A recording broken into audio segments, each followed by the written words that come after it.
The Bible never said Eve is the mother of everyone. It said she is the mother of all the living. But because you don't know who is living and who is dead, you go around criticizing people who are consulting the spirits of the dead, while you yourself, you are number one of those who consult the spirits of the dead, but you are not aware because you are not going to the grave.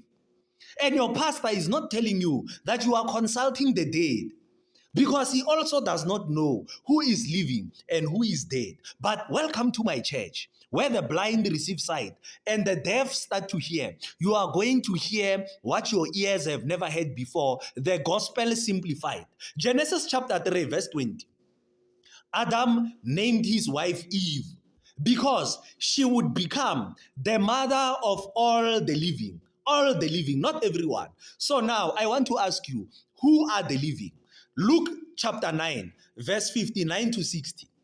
But he said to another man, follow me. But he replied, Lord, first let me go and bury my father. Jesus said to him, let the dead bury their own dead, but you go and proclaim the kingdom of God. Jesus Christ is pointing a person who is living and he says, that one is dead. So should you go and ask that person for advice and consult that person? You are consulting the dead, but you are not aware that that person is a walking dead.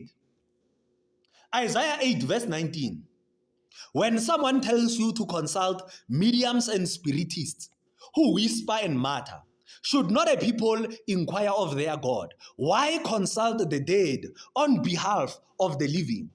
You know, you have a dream. You wake up, you go and you ask a psychic to explain that dream to you. You are consulting the dead. You wake up and you ask your neighbor to explain that dream to you. That person is demon infested. You will be answered by demons. You need to ask someone who is living. I want to show you. Matthew chapter 22, verse 32. I am the God of Abraham, Isaac, and Jacob. He is not God of the dead, but of the living. Jesus Christ is talking to people so many years later after Abraham passed away. But we know Abraham died a long time ago. But Jesus is saying, I am the God of Abraham, Isaac, and Jacob. He is not God of the dead, but of the living. But he's talking about Abraham, who died a long time ago. Tell your pastor that the gospel that he is preaching is not the right gospel according to these scriptures that I am reading. Hebrews chapter 7, verse 7 to 8. Now I want to read about someone who is living, so you can know that who is dead and who is living. This man, however, did not collect his tenth from Levi. This man, however, did not collect his tenth from Levi. Yet he collected a tenth from Abraham and blessed him who had the promises. In one case, the tenth is collected by people who die, but in the other case, by him who is declared to be living. So now they are telling you that people who collect tithe are people who die. It's a person like Levi. But now they say in this case, it was collected from Abraham by Melchizedek, a person who was declared to be living. So they say Levi dies, Melchizedek is living. That's a person you can consult. Revelations 2 verse 11. Whoever has ears, let them hear what the Spirit says to the churches. The one who is victorious will not be hurt at all by the second death. That means there is a first death and there is a second death. We are working with people who are zombies, who are demon infested. God is trapped inside of their bodies. Their God is not awakened. If you call that person and you are in Cape Town or Durban or Bloemfontein and that person is in Pretoria and you say, my brother, I am sick, I am in pain, do something about it. Because that person is dead. His spirit is not alive. There is nothing he can do. He will tell you, go to the nearest doctor. Go to the nearest Sangoma. Go to the nearest prophet. Go to the nearest someone. Because that person's spirit is not alive. There is nothing he can do. When you are consulting someone who is dead, that person will not help you with anything. You know, a lot of people have been asking themselves about a mysterious figure in the Bible called Melchizedek.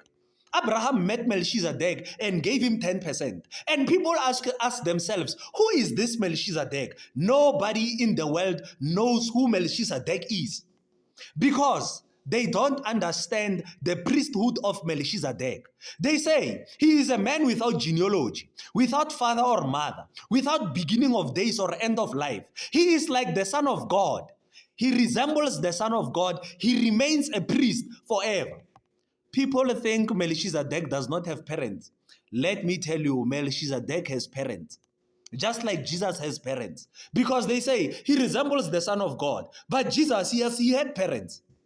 So now let us talk. What do they mean when they say this person is without mother, without father, without genealogy, without beginning of days or end of life? He is like the Son of God. That means this person is born again. Because in the book of John, Jesus, when he was talking to Nicodemus, he told him that people who are born again, they are like the wind. When it blows, you don't know where it comes from or where it is going. He says it is like that with someone who is born of the Spirit, who is born again. Because Nicodemus was asking him, how are you doing these miracles that you are doing? Because you cannot do these miracles if God is not with you.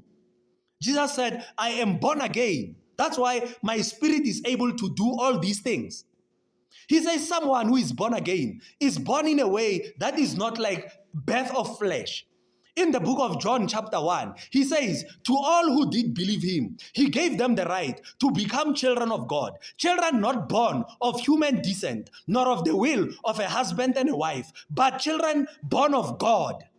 You cannot be born from your parents and think you can come and do miracles. You have to believe first, then your spirit will be born. Then you will be able to do miracles. Then you will be born again. Then you will be a Melchizedek. Then you will be a Jesus Christ. Then you will be a prophet. You cannot be a son of God if you are not born again. So when they say, don't consult the spirit of the dead, they say, don't consult someone who is not born again. And not this born again of you being lied to about the stuff in the swimming pool, that they put you in the water in the swimming pool and they say you are born again. No. We are talking a practical thing. Your spirit must be born in you and it must come alive and it must speak.